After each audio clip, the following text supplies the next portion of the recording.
जैसे मानो कि मैंने आपसे एक बात कहा, मैंने कहा यार ये 16 है ना, इसको जब हम 9 के साथ डिवाइड करते हैं तो रिमाइंडर 7 देता है कि नहीं है? तो बोलो हाँ।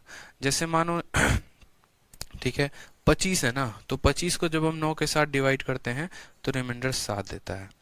ठीक है 43 है ना, जब हम इसको 9 के साथ डिवाइड करते हैं तो रिमाइंडर 7 देता है। जब भी कोई संख्या 9 के साथ डिवाइड होती है तो उसका डिजिटल सम 9 होता है। जब भी कोई संख्या 9 के साथ डिवाइड होती है तो उसका डिजिटल सम कितना होता है? 9 होता है। अगर वो रिमाइंडर 1 देगा तो उसका डिजिटल सम भी 1 होगा। अगर कोई संख्या 9 से डिवाइड होने के बाद रिमाइंडर 2 दे रही है तो उस पूरे संख्या का डिजिटल सम 2 आएगा। अगर कोई संख्या 9 के साथ डिवाइड होने के बाद रिमाइंडर 3 दे रही है, जैसे मानो यहाँ पे आप 10 को 9 से डिवाइड करते हो, रिमाइंडर कितना आता है? 1 आता है। आप 11 को 9 से डिवाइड करते हो, रिमाइंडर कितना आता है? 2 आता है। आप 13 को 9 से डिवाइड करते हो, रिमाइंडर कितना आता है? 4 आता है। तो यहाँ पर इसका डिजिटल सम देखो 1 + 0, 1 के बराबर 1 + 1, 2 के बराबर 1 + 3, 4 के बराबर। यानी जब भी किसी भी संख्या को आप 9 से भाग करते हैं, जो रिमाइंडर आता है वही उस संख्या का डिजिटल सम होता है। ठीक है, जो रिमाइंडर आता है वही उस संख्या का क्या होता है? रिमाइंडर आता है। यही बात आप यहाँ नोट बना के लिख लीजिए कि जब हम, ठीक है, प्रॉपर तरीके से जब हम, ठीक, किसी भी संख्या में, यही बात यहाँ सीखना था आपको और कुछ नहीं, कि जब हम किसी भी संख्या में 9, ठीक है, 9 से भाग लगाते हैं, 9 से भाग लगाते हैं और जो रिमाइंडर आता है, और जो रिमाइंडर आता है,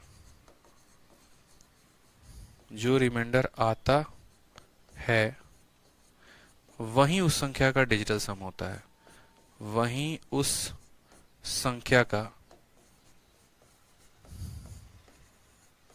क्या होता है? डिजिटल सम होता है। वही उस संख्या का डिजिटल सम होता है। जो भी रिमाइंडर आएगा ना मेरे भाई, जो भी रिमाइंडर आएगा वही उस संख्या का डिजिटल सम कहलाएगा। तो मैंने कहा यार कोई संख्या है जिसको 54 से भाग करने पर रिमाइंडर 7 आ रहा है, तो उसको 9 से भी भाग करने पर रिमाइंडर 7 आएगा। तो बोलोगे हाँ सर, उसको 9 से भी भाग करेंगे तो रिमाइंडर 7 आएगा। यानी उस संख्या का डिजिटल सम कितना होना चाहिए? 7 होना चाहिए। इसका डिजिटल सम 6 + 3 9 है, इसका 9 है, इसका कितना है? तो इसका भी 9 है, और इसका कितना है? 7 है। यानी जो रिमाइंडर होगा वही डिजिटल सम होगा। जो रिमाइंडर होगा वही डिजिटल सम होगा। तो ऑप्शन नंबर जो बी आएगा वो क्या आएगा? करेक्ट आंसर आएगा। इसमें मैं आपको मना नहीं कर रहा राहुल सिंह की वो संख्या 13 से डिवाइड होगी या नहीं होगी, एकदम होगी, 200%, 2000% होगी। लेकिन हमें इसमें जाना ही नहीं है, हमें इसको सॉल्व ही नहीं करना है, हमें इस पॉइंट को कैच ही नहीं करना है। आप बेसिक से कर लीजिए बैठ के, फुर्सत है आपके पास। तो जैसे बोलिया गया है ना यहाँ पर कि sum of digit of least number, वह सबसे छोटी संख्या जिसको हम 15, 18 और 42 से डिवाइड करें तो रिमाइंडर 8 दे। यानी 9 से भी डिवाइड करने पर रिमाइंडर 8 दे, और 9 से डिवाइड करने पर जितना रिमाइंडर होता है वही उस संख्या का डिजिटल सम कहलाता है। यानी अगर रिमाइंडर 8 है तो उस संख्या का डिजिटल सम भी 8 होगा। इसका डिजिटल सम 7 है तो ये नहीं होगा, इसका डिजिटल सम 4 है तो ये नहीं होगा, इसका डिजिटल सम 8 है। यानी option number D for Devsena ही आंसर होगा, और उसमें 8 ज्यादा होगा। 630n + 8।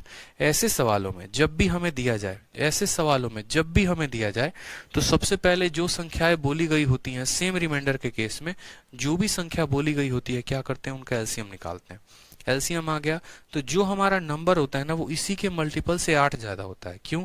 क्योंकि उसको हर बार 8 का रिमाइंडर छोड़ना है। भी कटेगी, अब 13 से कटेगी तो यहाँ पर n का मान रखते जाओ और देखते जाओ 13 से किस पे कट रहा है। ठीक है, तो जैसे मानो जब हमने n की वैल्यू को 1 रखा, तो n की वैल्यू को 1 रखा तो 630 + 8 कितना हो गया? यानी 638। क्या 638 आपका 13 से कट रहा है? तो बोलोगे सर 13 का 4 गुना 52। देखो 638 आ गया ना, 638 को 13 से काटा, 13 का 4 गुना 52, 118, और 118 को इसको काट के देखो तो 13 9 117 होता है। कटा? तो बोलोगे नहीं सर नहीं कटा है। कटा है मेरे भाई? नहीं कटा है। चलो यहाँ पे उसके बाद n की जगह पर 2 रखा आपने, तो ऐसे n की जगह पर कितना रखोगे? तो सबसे बढ़िया यहाँ पर देखो, इसको डिवाइड करो, 630 को डिवाइड करो। सबसे पहले 630 को डिवाइड करो, किससे डिवाइड करो, बोला गया है 13 से। तो 630 को आप जब 13 से करते हैं तो आपने कहा सर 13 चौके कितना हो गया था, तो 52 हो गया था। यहाँ पर 110, फिर 13, ठीक है, 0 आया था। 13 अठे कितना हो गया था, तो 13 का 8 गुना 104 हो गया था। रिमाइंडर कितना आ रहा था, 6 आ रहा था। 630 को किया था ना, 13 चौके 52, 110, 6 आया था। यहाँ रिमाइंडर कितना आया था, 6 आया था, ठीक है। जब n की वैल्यू को 1 रख रहे थे तो 6 + 8 यानी 14 हो रहा था, तो वो नहीं कटता। अगर हम n के वैल्यू को यहाँ पर 2 रखते हैं, n को यहाँ 2 रखते हैं, तो 6 का 2 गुना 12 और 12 + 8 20, ये भी नहीं कटेगा। अगर हम यहाँ पर n की वैल्यू को 3 रखते हैं तो 6 का 3 गुना 18 आ जाएगा और यहाँ से 8 आ जाएगा, 18 8 26। क्या 26 13 से कटता है, तो बोलोगे हाँ सर कटता है। यानी आपको जो है यहाँ पर n की वैल्यू कितनी रखनी है, तो बोलोगे सर n की वैल्यू को हमें जो है वो 3 रखना है। तो उस केस में n की वैल्यू को जब 3 रखोगे तो ये जो नंबर है किसके बराबर हो जाएगा, तो 630 × 3 + 8 हो जाएगा। यानी जो नंबर आएगा वो कितना आएगा, 3 3 के 9, 6 3 के 18, ठीक है, 1898 आ जाएगा। कितना आ जाएगा, 1898। और इसका जब आप डिजिटल सम निकालोगे, टीएस निकालोगे, तो खुद देखो 9 और 1 10, 18 8 26, यानी इसका डिजिटल सम कितना आ जाएगा, तो 26 आ जाएगा। और इस आधार पर आप जाकर तब 26 टिक करोगे। तो ऐसे सवालों में क्या होता है, पहले इनका एलसीएम निकालना होता है, फिर जो संख्या होती है वो इसी के मल्टी। तो यहाँ पर देखो तो डिजिटल सम 2 है, यहाँ देखोगे तो डिजिटल सम 9 है, यहाँ देखोगे तो डिजिटल सम 8 है और यहाँ देखोगे तो डिजिटल सम 10 है। और मैं ये सवाल आपको इसीलिए करवा रहा हूँ ताकि देखो कि ये सवाल प्रीवियस ईयर के हैं। ऐसा नहीं है कि हमने ऑप्शन सेट किया है, ठीक है, हमने ऑप्शन सेट नहीं किया, ये एग्जामिनर के द्वारा दिए गए ऑप्शन है, इसीलिए आप इस पे प्रैक्टिस करके बता सकते हो। तो 9 से डिवाइड करने पर जितना रिमाइंडर आता है वही उस संख्या का डिजिटल सम होता है। तो 9 से डिवाइड करने पर रिमाइंडर 9 आ रहा है, यानी जो भी संख्या होगी उसके अंकों का योग 9 होगा। और ऑप्शन नंबर सी जो है, इनके अंकों का योग 9 आ रहा है, इसलिए जो आंसर होगा वो कितना होगा, 40। हमसे क्या बोला है, 40 नंबर सवाल में मेरे भाई हमसे बड़ा प्यारा बोला गया है कि what is the largest 2 digit number which one divided by 6 and 5 leaves remainder 1 in each case. सबसे बड़ा 2 अंकों का संख्या, सबसे बड़ा, ठीक है, 2 अंकों का संख्या जिसको जब हम 5 के साथ या 6 के साथ डिवाइड करें तो रिमाइंडर 1 देता है। अब देखो, एक तो हो गया इसको बेसिक से करना, ठीक है, और दूसरा हो गया बाई ऑप्शन करना। बाई ऑप्शन कैसे करना यार, 5 से डिवाइड होने पे रिमाइंडर 1 देगा। रिमाइंडर आपको पढ़ाया है कि नहीं पढ़ाया, नंबर सिस्टम पढ़ाया ना। जिन्होंने नहीं पढ़ा जाके रिमाइंडर पढ़ो, बिना रिमाइंडर पढ़े एचसीएफ एलसीएम के यहाँ के बाद वाले क्वेश्चन आपसे नहीं बनेंगे। क्वेश्चन नंबर 40 तक तो ठीक है, लेकिन 40 के बाद रिमाइंडर का बहुत बड़ा कंसेप्ट इस्तेमाल होगा। 5 से डिवाइड होने पर रिमाइंडर 1 दे। जो भी संख्या 5 से डिवाइड होती है उसका यूनिट डिजिट या तो 0 होता है और नहीं तो 5 होता है। यानी 0 से अगर 1 ज्यादा होगा तो यूनिट डिजिट हमारा 1 आना चाहिए, या 5 से 1 ज्यादा होगा तो यूनिट डिजिट पर 6 आना चाहिए। देखोगे तो 5 से इसको डिवाइड करोगे तो यहाँ रिमाइंडर 3 आएगा, 5 से इसको डिवाइड करोगे तो रिमाइंडर 2 आएगा, 5 से इनको डिवाइड करोगे तो 1 आएगा, 1 आएगा। यानी ए हो सकता है, सी हो सकता है, ऑप्शन नंबर बी और डी तो होगा ही नहीं। उसके बाद कहा गया 6 से भी डिवाइड करने पर 1 होना चाहिए। जो संख्या 6 से डिवाइड होगी मेरे भाई वो पक्का 3 से। तो देखो यहाँ पे बोलोगे सर 6 से डिवाइड होने पे ये भी 1 दे रहा है, 6 से डिवाइड होने पे ये भी 1 दे रहा है, ठीक है, तो ये भी 6 से डिविजिबल है, ये भी 6 से डिविजिबल है। ये 5 से देखो, 6 से डिवाइड होने पे रिमाइंडर 1, 6 से डिवाइड होने पे रिमाइंडर 1, 5 से डिवाइड होने पे रिमाइंडर 1, 5 से डिवाइड होने पे रिमाइंडर 1। अब ये दोनों सही है, लेकिन दोनों में हम कौन सा आंसर सही मानेंगे, तो लार्जेस्ट 2 डिजिट नंबर बोला है, लार्जेस्ट 2 डिजिट नंबर। इन दोनों में बड़ा कौन है, तो इन दोनों में बड़ा सी है, यानी करेक्ट आंसर क्या होगा, सी होगा। ठीक है, करेक्ट आंसर क्या होगा, तो सी होगा, ऑप्शन नंबर सी। कह भी दो कि एक बार प्यार है। समझ में आ गया बात। तो सबसे बड़ी 2 अंकों की संख्या जो 6 से भी कटती, 5 से भी कटती और रिमाइंडर कितना देती, 1 देती, तो हम बोलते कि भैया यही है। तो ये तो हमने बाई ऑप्शन कर लिया बिना मैथ, और लास्ट में वो रिमाइंडर ऐड कर देना है।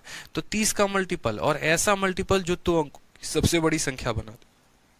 30 का पहला मल्टीपल 30 है, दूसरा मल्टीपल 60 है, तीसरा मल्टीपल 90 है, चौथा मल्टीपल 120 है। हमें तो सिर्फ 2 अंकों की संख्या चाहिए, मतलब ये नहीं ले सकते हैं, और इनमें सबसे बड़ा कौन है, तो 90 है। यानी हम बोलेंगे 30 का मल्टीपल 90 और प्लस रिमाइंडर कितना आ रहा है, तो 1 आ रहा है, यानी आंसर कितना आ जाएगा, 91 और ये हमारा करेक्ट आंसर होगा। तो इस तरीके से रिमाइंडर और एक डिफरेंट रिमाइंडर। तो पहले अगर बाई ऑप्शन आप इसमें जाते तो बाई ऑप्शन कैसे करते हैं? बोलते सर जो संख्या को 6 से भाग करेंगे ना तो रिमाइंडर 3 आना चाहिए। तो हमने कहा ठीक है, यानी ये संख्या को तुम 6 से भाग करोगे तो रिमाइंडर 3 आना चाहिए। अगर हम इसको 3 से भाग कर दे तो ये 3 भी रिमाइंडर नहीं बचेगा, कंप्लीटली डिविजिबल होगा, यानी जो भी संख्या होगा वो पूरा का पूरा 3 से कट जाएगा। देखो जो संख्या 6 से काटोगे तो रिमाइंडर 3 आएगा, अगर उस संख्या को 3 से ही काट दोगे तो रिमाइंडर कुछ बचेगा ही नहीं, यानी जो ऑप्शन होगा तुम्हारा वो 3 से डिविजिबल होगा। क्या 3 से ये कट रहा है? तो बिल्कुल भी नहीं। 8 + 1 9, ये 3 से कट रहा है। क्या ये 3 से कट रहा है? तो बिल्कुल भी नहीं। 8 × 4 12, ये 3 से कट रहा है। मतलब यही वो दोनों ऑप्शन है, ठीक है, यही वो दोनों ऑप्शन है, ठीक है, जिनको 3 से डिवाइड करने पर कुछ नहीं। अब इनमें भी देखो तो बोलोगे सर 6 से डिवाइड करने पे रिमाइंडर 3 और 7 से डिवाइड करने पे रिमाइंडर 4। इसको हम 7 से डिवाइड करेंगे तो पूरा का पूरा डिवाइड हो जाएगा, तो रिमाइंडर तो देगा ही नहीं, तो हो ही नहीं सकता। इसको 7 से डिवाइड करके देखो तो बोलोगे सर इसको 7 से डिवाइड करने पर रिमाइंडर 4 आ रहा है, तो ऑप्शन नंबर ए जो होगा वो करेक्ट आंसर होगा। तो दो तरीके होते हैं, एक होता है आपके पास बेसिक जो अभी हम बताने वाले हैं, और दूसरा होता है बाई ऑप्शन। बाई ऑप्शन में कैसे जाते तो बोलते सर 7 से डिवाइड करने पर रिमाइंडर 4 आना चाहिए।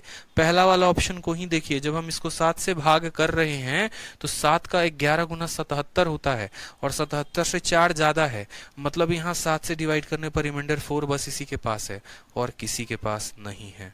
यानी कितना हो गया? देखो n की वैल्यू अगर 1 रखते हो तो 42 आएगा, n की वैल्यू 2 रखते हो तो 84 आएगा, n की वैल्यू 3 रखोगे तो 126 आएगा। ये नहीं हो सकता है, बहुत बड़ा है, ये नहीं हो सकता है, छोटा है, यानी 84 लेंगे। और 84 में से कितना घटा देंगे? 3, तो आंसर कितना आएगा? 81। तो बाई बेसिक जाना है तो ऐसे करेंगे, और बाई